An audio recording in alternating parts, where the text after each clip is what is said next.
चंद्रगिरी माँ माथे नवा के हो भक्ति से लगाबो, चंद्र प्रभु प्रभु के जयकारा, चंद्र प्रभु प्रभु के जयकारा। चंद्रगिरी माँ माथे नवा के हो भक्ति से लगाबो, चंद्र प्रभु प्रभु के जयकारा, चंद्र प्रभु प्रभु के जयकारा।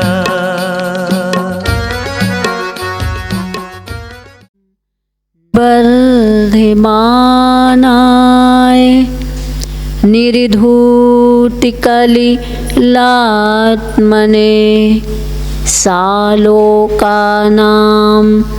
त्रलोकानां यद्विद्या दर्पणायते, यद्विद्या दर्पणायते, यद्विद्या दर्पणायते। अपार गुण के गुरु रहे, अगुरु गंध अनिगार, पार पहुँचने नित नमो, प्रणाम बारंबार, प्रणाम बारंबार। पंच परमेष्टि भगवंतों की, श्री कुंडलपुर के बड़े बाबा की, मूल नायक चंद्रगिरी के 1008 श्री चंद्र प्रभु भगवान की, विश्व टंकर चिंतामणि पार्शनाथ भगवान की, भगवान महावीर स्वामी की, संत शिरोमणि आचार्य भगवंत गुरुदेव श्री विद्यासागर जी महाराज जी की, 3 कम 9 करोड़ मुनि राज्यों की, गुरुनाम गुरु श्री ज्ञान सागर जी महाराज जी की, आचार्य भगवान श्री समय सागर जी महाराज जी की जय।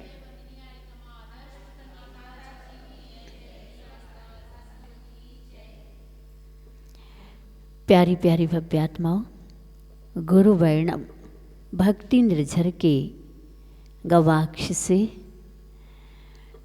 चूँकि श्रमण जो होते हैं वो आत्म साधना का श्रम करते हैं। आत्म साधना के श्रम में शुद्धोपयोग को निरंतर प्राप्त करने के लिए ऊंचाई उत्थान को प्राप्त करते हुए बीच में सबका कल्याण हो, इस उद्देश्य साधना के पक्ष में सबका कल्याण हो, ये भाव भी जुड़ जाता है। और जुड़ क्या जाता है? जुड़ा ही होता है, पर कल्याण के बिना आत्म कल्याण होता ही नहीं है। भूमिका ही प्रारंभ इसी से होती है। षटकाय जीवना हनन्ते, 6 काय के जीवों की हिंसा नहीं करना, ये पर से ही अहिंसा धर्म महाव्रत रूप में प्रकट होता है। तो आचार्य जी ने इसी उद्देश्य को लेकर के आगे जैसे जैसे पंचम काल का अंत होगा वैसे वैसे बुद्धि कैसी हो जाएगी? बुद्धिहीन होगी, और जितनी भी बुद्धि रहेगी वो दुर्बुद्धि जैसी रहेगी। अच्छे में भी हम बुरा सोचेंगे, क्या? अच्छे में भी बुरा सोचेंगे। बुरा जहाँ है वहाँ शायद उसको हम अच्छा समझेंगे। इसलिए इस उल्टी मान्यता को, अयथार्थ मान्यता को आचार्य जी का भाव रहा कि ऐसी मान्यता वालों को मनाना पड़ेगा कि अगर संसार पार होना चाहते हो तो सुनीति शतक पढ़ो। प्रशस्त ध्यानों में सुखदाता, शुक्ल ध्यान वह श्रेष्ठ रहा, प्रधान तप में ध्यान रहा निज निधि का निधान ज्येष्ठ रहा। सभी रसों में मधुर त्यागी ही प्रथम रहा बुध श्राद्ध रहा। विज्ञ कहें बस यही साध्य है मुनियों का आराध्य रहा। ध्यान 4 प्रकार के होते हैं, आर्त ध्यान, रौद्र ध्यान, धर्म ध्यान और शुक्ल ध्यान। इन चारों प्रकार के ध्यानों में शुक्ल ध्यान श्रेष्ठतम है और धर्म ध्यान श्रेष्ठ है। आर्त रौद्र ध्यान तो श्रेष्ठ है ही नहीं, क्योंकि दुर्गति के कारण है। प्रशस्त आर्त ध्यान और अप्रशस्त आर्त ध्यान। प्रशस्त आर्त ध्यान में देवशास्त्र गुरु का अभाव हो तो वह है इष्ट वियोगज अनिष्ट संयोगज। ये ध्यान पीड़ा चिंतन 6वें गुण स्थान तक होते हैं, लेकिन ध्यान तो ध्यान है। इसलिए जो आर्तरौद्र ध्यान है उनको छोड़ के धर्म ध्यान करो और श्रेष्ठतम ध्यान शुक्ल ध्यान है उस तक पहुँचो। और प्रधान तप में है ये ध्यान, अंतरंग तप है उसमें ध्यान अंतरंग तप का भेद है, जो निधान कहा है निज निधि का। और 6 रस होते हैं, इन सभी रसों में मधुर रस का त्याग ही श्रेष्ठ है। मधुर रस में नमक और मीठा, ये दो आ जाते। आप देखना प्रायः कर मुनिराजों के साधकों के नमक का त्याग रहता है और मीठे का, क्योंकि ये रसों के राजा हैं, है कि नहीं। अब अच्छे से अच्छी वस्तु बनाओ, नमकीन नमक ना हो तो और मीठा ना हो तो लोगों को आनंद ही नहीं आता है। आगे आशीष जी कहते हैं, प्रमाण के अनुचर हो चलते जिन शासन के नए सारे। भिन्न स्वभावी रहें परस्पर किंतु लड़े नहीं दृगधारे। भले नदी के एक कूल को अन्य कूल प्रतिकूल रहे, किंतु नदी को कुल दोनों मिल कूल सदा अनुकूल रहे। प्रमाण से ही नयों की उत्पत्ति हुई है। नए अनेक प्रकार के होते हैं। सकलादेशो प्रमाणः विकलादेशो नयः। जो संपूर्ण को ग्रहण करे वो प्रमाण है, और जो किसी अपेक्षा से एक को ग्रहण करे वो नय है।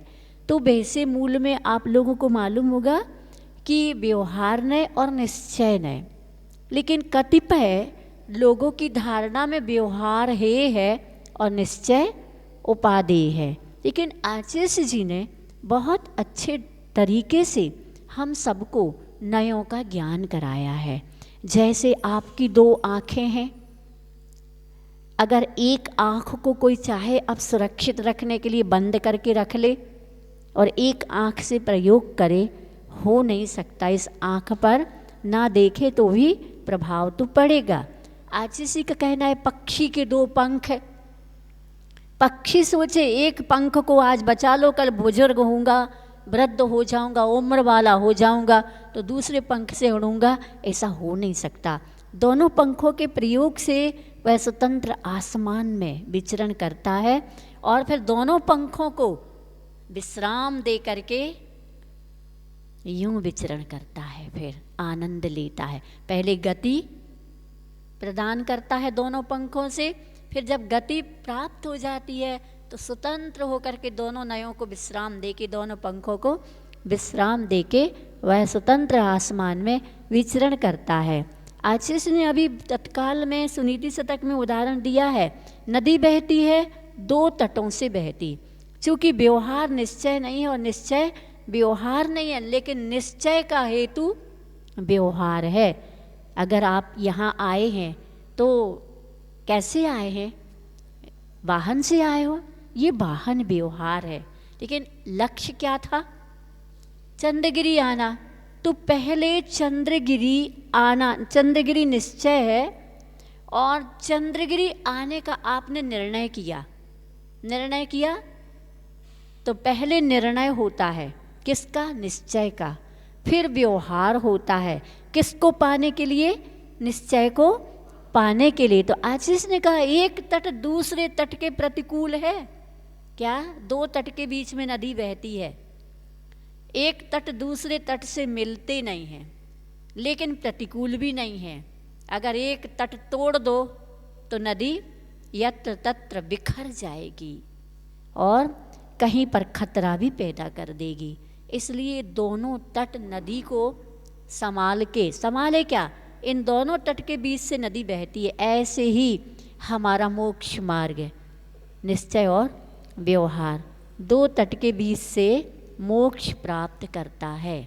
तो हमें व्यवहार कब तक उपादेय है? जब तक चंद्रगिरी नहीं आए तब तक वाहन आपको उपादेय रहा। लेकिन जैसे ही चंद्रगिरी आ गई, मंदिर आ गए, तब क्या वाहन से ऊपर दर्शन करोगे? वेदी के पास नहीं, आप पैरों का प्रयोग करोगे। पैर भी क्या है? ये पैर भी दो पैर आपके नए ही हैं, निश्चय और व्यवहार। एक पैर आगे करते हो, दूसरा पैर पीछे रहता है। दोनों पैर से यूं तो नहीं चल सकते, तो रिद्धिधारी महाराज चलते हैं, लेकिन उठाओगे तो एक ही कदम। लेकिन बिना सहारे के दूसरा कदम उठ नहीं सकता। अगर एक पैर आप ऐसा ऊपर उठा लो, लंगड़ी तो खेल सकते हो लेकिन चल नहीं सकते हो। लंगड़ी खेलते थे पहले हम लोग जब छोटे थे, घरों में खेल था एक लंगड़ी का, तो एक पैर ऊपर उठा करके, अथवा दोनों पैरों से चलना है ना, तो दोनों पैर से ऐसे नहीं चल सकते, फुदक के चलो। फिर दोनों पैर एक साथ उठा करके आगे रखो। ये तो एक उदाहरण है। उसी प्रकार पहले व्यवहार, भेद, जहाँ भेद कैसा? ये गृहस्थ है और कोई मुनि महाराज बन गया है, तो गृहस्थ की क्रियाएं और महाराज की क्रियाओं में भेद है कि नहीं? लेकिन निश्चय से देखा जाए, सभ्य शुद्धा हूँ शुद्ध नया, शुद्ध निश्चय से देखा जाए तो ये निगोदिया से लेकर के सिद्ध भगवान तक एक है, भेद नहीं है। किस अपेक्षा से भेद नहीं? आत्म तत्व में जो अनंत गुण भरे हैं, आत्म तत्व में जो केवल ज्ञान को प्राप्त करने की शक्ति पड़ी है, उसकी अपेक्षा से जीवत्व है, जो जीवत्व के साथ साथ जो ज्ञान दर्शन स्वभाव है ना, उसमें कोई भेद नहीं है। इसलिए आचार्य का कहना रहा कि अगर हम जीव का लक्षण केवल ज्ञान बनाए तो क्या दोष आएगा? दोष आएगा। सब जीवों को केवल ज्ञान नहीं है। अब व्याप्ति दोष आएगा। एक देश में ही केवल ज्ञान जितने सिद्ध हो गए और अरहंत हैं, उनको ही केवल ज्ञान। अभी और जीवों को, जो अनंत अनंत जीव हैं, उनको तो अभी अगर मिथ्यात है तो कुमति कुश्रुत कुअवधि, और सम्यक दर्शन है तो मति श्रुत और अवधि, और छठम सप्तम गुण स्थानवर्ती मुनिराज को मना पर्याय ज्ञान हो भी सकता और नहीं भी हो सकता है। इस प्रकार से ये विवक्षाएं भेद की हैं। कितने प्रकार से जीव हैं? जीव को भेद दृष्टि से देखोगे तो एक इंद्रिय से लेकर के संगी पंचेंद्रिय तक 4 गति 84 लाख योनियों वाला जीव है। 4 गति में मनुष्य गति, त्रियंच गति, देव गति और नरक गति, ये 4 गतियां हैं। और इनमें योनि देखोगे 84 लाख योनियां हैं 4 गतियों में। और कुल कोटि देखोगे तो 199 लाख कुल कोटियां हैं। इतने भेद व्यवहार से हैं, लेकिन निश्चय में शुद्ध निश्चय नहीं और अशुद्ध निश्चय नहीं का भेद। लेकिन शुद्ध निश्चय नहीं से सभ्य शुद्धा हूँ शुद्ध नया, सभी शुद्ध हैं शुद्ध नए से, क्योंकि कर्मोपाधि अपेक्षा भेद। हाँ, इसीलिए तो आचार्य जी कहते हैं, फिर अगर तुम निश्चय से कहते हो मैं शुद्ध हूँ, तो निश्चय से शुद्ध हो तो फिर वेदी पर क्यों नहीं बैठे? जैसे भगवान बैठे हैं ना वेदी पर, ऐसे तुम क्यों नहीं बैठे? क्यों वस्त्र पहन रहे हो? वो बुद्धिपूर्वक नहीं है, वो तो शरीर पहन रहा। शरीर पहन रहा है तो ये माइक पहन ले, ये बाजरोटा पहन ले, ये उठ कर के चला जाए नहीं। जब आत्म तत्व भाव करता है कपड़े पहनने का, भोजन करने का, शरीर को धूप से छाँव में ले जाने का, ठंडी में छाँव से धूप में ले जाने का, ये कौन करता है भाव? ऐसा हुआ। गुरु वर्णम के गवाक्ष से कहना चाहूँगी कि आचार्य ज्ञान सागर जी ने आचार्य जी को बताया था कि एक सज्जन मेरे पास आए और बोले, महाराज श्री, हम तो बिल्कुल निर्विकार निर्विकल्प राग देश से रहित, हमारा संसार हमारे भीतर है ही नहीं, संसार में हम हैं ही नहीं। अच्छा, बहुत अच्छा, तो आपको विकल्प नहीं होते? बोले कोई विकल्प नहीं होता है। तब आचार्य ज्ञान सागर जी ने एक व्यक्ति को इशारा किया कि इनके कपड़े की गांठ खोल दो। जैसे, अरे ये क्या कर रहे हो, ये क्या कर रहे हो, अरे क्या कर रहे हो आप? तो आपके पास तो राग और देश है ही नहीं, ग्रहण भाव है ही नहीं, ग्रहण नहीं है, तो अब कोई खोल रहा है तो इससे आपको क्या, अरे ये क्या कर रहे हो? तब उनको बात समझ में आई और कहने लगे, क्षमा करना महाराज श्री, हम सही में भूल में थे। क्या हम कथन करने मात्र से क्या शुद्ध हो जाएंगे? हम समय सार पढ़ लें और हम अपने आप को शुद्ध बुद्धि मानने लग जाएं? अरे पहले प्रक्रिया तो प्रारंभ करो। आज से कहते समय सार तो टिनोपाल है, समय सार तो टॉनिक है। पहले रोग तो निकालो, फिर टॉनिक काम करेगी, शक्ति वर्धक है वो तो। रोग निकाले बिना अगर आप टॉनिक पिलाते रहो, पहले रोग ना निकालो तो समय सार कार्य नहीं। पहले मूलाचार और रत्नकरंडक श्रावकाचार, श्रावकों को जब तक श्रावकों का आचार विचार आपके उपयोग में नहीं आएगा, आप शुभोपयोगी नहीं बनोगे, तब तक सम्यक दर्शन है कि नहीं, यह तो प्रश्न चिन्ह रहेगा। और अगर सम्यक दृष्टि है तो पर की उपेक्षा करेगा नहीं, पर से अपेक्षा रखेगा नहीं। जितना बनेगा वो दूसरे का शुभोपयोग में उपकार ही करेगा। सम्यक दृष्टि शिकायत शिकवा करता नहीं, वो सब कुछ घटने वाली वृत्ति और प्रवृत्ति में कर्म का उदय समझता है, क्योंकि उसको कर्माधीन दृष्टि बनाने की बात कही। अगर आपके जीवन में अच्छा बुरा किसी अपनों ने भी अच्छा बुरा किया है तो ये अपनों से तो कोई उम्मीद ही नहीं। अपनों से क्या उम्मीद नहीं? सम्यक दृष्टि कहता है अपनी तो आत्मा है, बाकी सब पराए हैं। इवन मेरा शरीर भी अपना नहीं, इसको अच्छा अच्छा खिलाओ ये भी रोग ले आता है, इसको अच्छा अच्छा दो ये भी उगलता है, तो क्या रागी देश उगलता है, इसलिए इसको वेतन देना है। नौकर रखते ना, नौकर को वेतन देते हैं, ऐसे ही शरीर को नौकर बनाया साधना का और इसको वेतन देना है। ले तब बड़ा बन हेतु नहीं तन पोसते तजी रसन को। इस प्रकार से विवक्षा आचार्य जी की रही है कि व्यवहार को ही नहीं कहना है। अगर आपकी मंजिल आ गई है तो अपने आप ही वो है ही, है कि नहीं? आपने वाहन से आए और वाहन से उतर गए, उतारा है क्या वाहन ने? आपको किसी ने हटात उतारा है? नहीं ना। समझ बच्चा होता है, बच्चा बैठा रहता तो उतरना नहीं चाहता, बालक है वो। लेकिन तुम तो पालक हो, समझदार हो।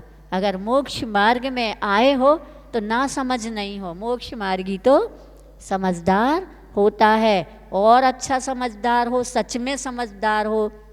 तो आज तो कल लोग कहते समझदार मझधार में है, लेकिन आज से कहते समझदार मझधार में नहीं होता है।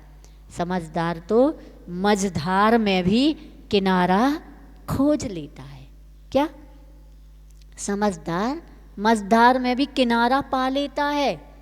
बस बत्थू साहब वो धम्मों की ललक और उसी की साधना के लिए प्रयास होना चाहिए। गृहस्थ में रहे तब भी वो गृहस्थ में भी पुण्य और पाप को समझता है, और अगर किसी को विकल्प होता है तो ऐसा सम्यक दृष्टि कह देता है कि भाई मैं इस घर में हूँ, लेकिन हकीकत में घर मेरा नहीं है, तेरा जो कुछ भी है वो तो है ही, मेरा भी तेरा है। बताओ कौन दुश्मनी करेगा उससे, कौन उसके खिलाफ खड़ा होगा, कौन कोई उसके विपरीत होगा। और वो एक साधक की तरह घर में व्यवहार से रहता है, उपचार से रहता है। यथार्थ में तो वो अपनी आत्म साधना में ही रहने का प्रयास करता है, छटपटाता है, घर मेरा नहीं, घर सो मैं नहीं हूँ, मैं सो घर नहीं। लेकिन ये छोड़ूं कब? क्योंकि जब मैं मंदिर से आता हूँ तो ये कथन तो करता हूँ, मैं सो घर नहीं हूँ, घर सो मैं नहीं, लेकिन अपने ही घर में आता हूँ, दूसरे के घर में थोड़ी जाता हूँ। तो अपना घर, ये अपना घर क्या है? ये भी सद्भूत व्यवहार नहीं, उपचरित असद्भूत व्यवहार से मम गृहम, मेरा घर। बहुत ये नयों के भेद से आचार्य का कहना है, बहुत ही सुविधा और साधना में सहायक हैं, पर एकांत से नहीं। क्या? आप कथनचित लेना, नयों को कथनचित समझना। कथनचित हम परिवार में हैं, लेकिन निश्चय से देखा जाए तो हमारा परिवार तो आत्म तत्व के अनंत गुण हैं। सम्यक परिवार, देव शास्त्र गुरु हैं, ये भी व्यवहार से हैं, निश्चय में देव शास्त्र। लेकिन इसके बिना, इस व्यवहार के बिना हम निश्चय में आ नहीं सकते, निश्चय का स्वाद ले नहीं सकते हैं। पक्का है कि खीर कहाँ बनी है?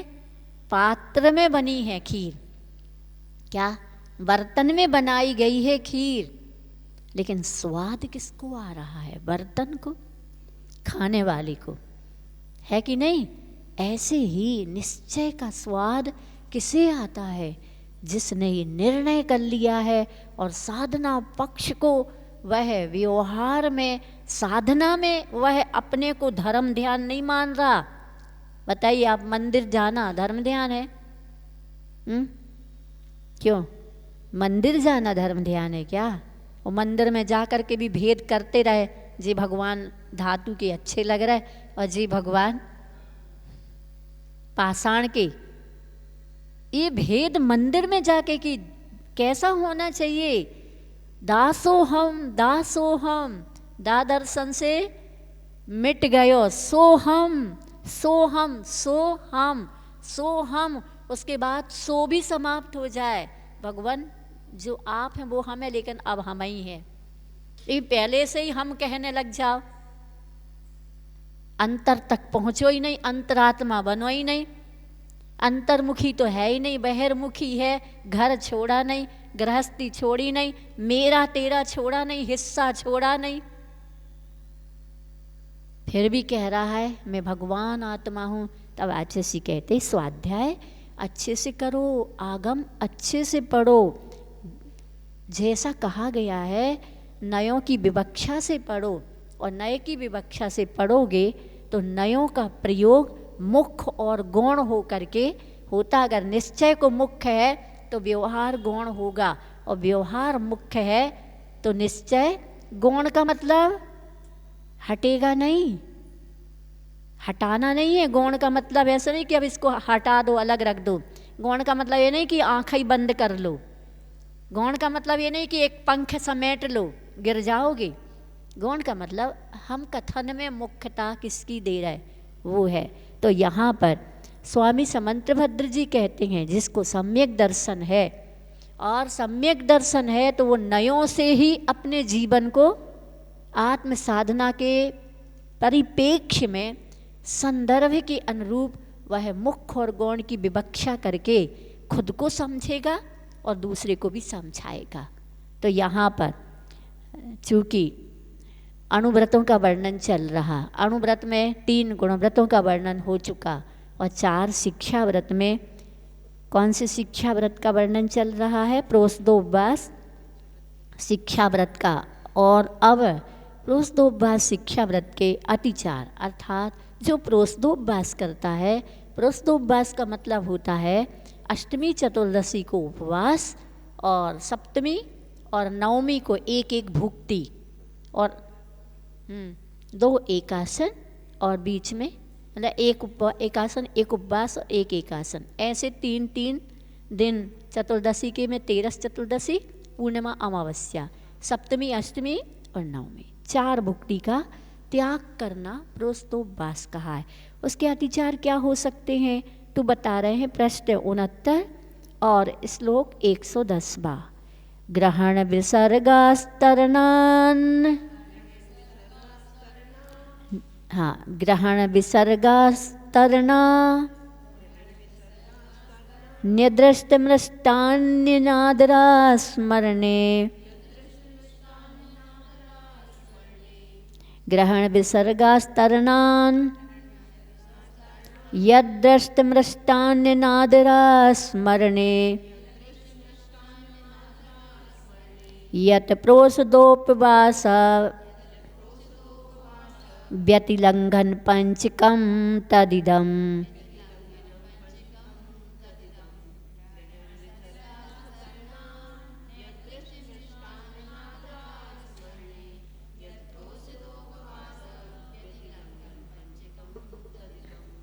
हाँ, ग्रहण विसर्गास्तरणानि यत अदृष्ट मृष्टानि, हाँ, मृष्टान्य अनादरा स्मरणे, मृष्टानि मृष्ट अन्यानि अनादरा स्मरणे, यत प्रोषदोपवास व्यतिलंघन पंचकम तद इदम। हाँ, ग्रहण विसर्गास्तरणानि पूजा आदि के उपकरणों को ग्रहण करना, विसर्गास मलमूत्र आदि को छोड़ना और संस्तर आदि को बिछाना। यद अदृष्ट मृष्टानि जो बिना देखे और बिना शोधे, अनादरा स्मरणे आवश्यक आदि में अनादर करना, योग क्रियाओं को भूल जाना, प्रोष्ठोपवास व्यतिलंघन पंचकम तद इदम। प्रोष्ठोपवास शिक्षा व्रत के 5 अतिचार तद इदम वे ये, मतलब जो तद हुआ है ये कौन से ये तो ये बता दिए, बिना देखे, बिना शोधे, पूजा के उपकरणों को ग्रहण करना, मलमूत्र को विसर्जित करना और बिस्तर या आसन बिछाना, षड आवश्यकों की उपेक्षा या अनादर करना और उपवास से संबंधित अपेक्षित क्रियाओं को भूल जाना। होता ना, जिसको पित्त प्रकृति होती है, वात प्रकृति होती, उपवास कर ले तो फिर तो उससे उठा बैठा ही नहीं जाता है, फिर चटाई को खींच के बिछाएगा, ऐसे ही जीभ भी नहीं देख पाएगा, मतलब उसको बहुत पीड़ा जैसी होती है। तो ये इस प्रकार से वो इन क्रियाओं में प्रमाद कर जाता है। तो ये अतिचार कहलाएंगे किसके? प्रोष्ठोपवास के। तो यत जो, हाँ, ग्रहण विसर्गास्तरणानि यत अदृष्ट मृष्टानि अनादरा स्मरणे प्रोष्ठोपवास व्यतिलंघन पंचकम तद इदम। तो पूजा आदि के उपकरणों को ग्रहण करना, मलमूत्र आदि को छोड़ना और संस्तर आदि को बिछाना। कैसे? बिना देखे और बिना शोधे बिछा देना, बिना जमीन देखे ही नहीं, कीड़ी हैं, चींटी हैं, और बिना शोधे, बिना वस्तुओं को शोध करके नहीं लेना। ऐसे ही उसमें जीव हो सकते, आजकल तो जीवों की बहुत ज़्यादा उत्पत्ति वैसे पहले भी होती थी, लेकिन आज वस्तु बाहर से अच्छी दिखती है और अंदर देखो, आप लोग टमाटर बनाते होंगे, उसमें अच्छे टमाटर में भी जीभ निकलते, अच्छी लौकी में भी, इवन मिर्ची, हरी मिर्ची में हरे रंग की इल्ली होती। अब कोई जल्दी जल्दी ऐसे बना ले क्या? तो ये उपवास में ऐसा लगता है काम करते ही नहीं बनता। जिनकी प्रकृति में विकृति नहीं है, मीन्स बात पित्त कफ विकृत नहीं है, वो अच्छे से सहज में हो जाता, तो उनकी क्रियाएं भी अच्छे से कर लेता है। लेकिन कुछ लोगों को ऐसा होता है, तो हमें प्रदोषोपवास के दिन क्या करना चाहिए? बिना देखे बिना सोधे पूजा के उपकरणों को ग्रहण करना या मलमूत्र को विसर्जित करना, बिस्तर या आसन बिछाना, ये हो गए षड आवश्यकों की उपेक्षा। अब सामायिक बनेगी नहीं, दीवार से टिकेगा, दीवार से टिक जाएगा ना, फिर सो जाएगा, ऐसे ही टिके टिके नींद आ जाएगी। तो ये सब क्या है?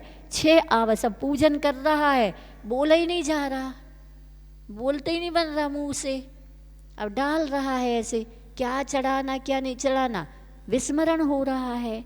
इस प्रकार से प्रदोषोपवास व्रत के ये 5 अतिचार हैं। आगे वैयावृत्ति शिक्षा व्रत का लक्षण बताएंगे। बोले भगवान महावीर स्वामी की, संत श्रोमणि आचार्य भगवंत गुरुदेव श्री विद्यासागर जी महाराज जी की, गुरुनाम गुरु श्री ज्ञान सागर जी महाराज जी की, आचार्य भगवान श्री समय सागर जी महाराज जी की, 3 काम 9 करोड़ मुनि राजों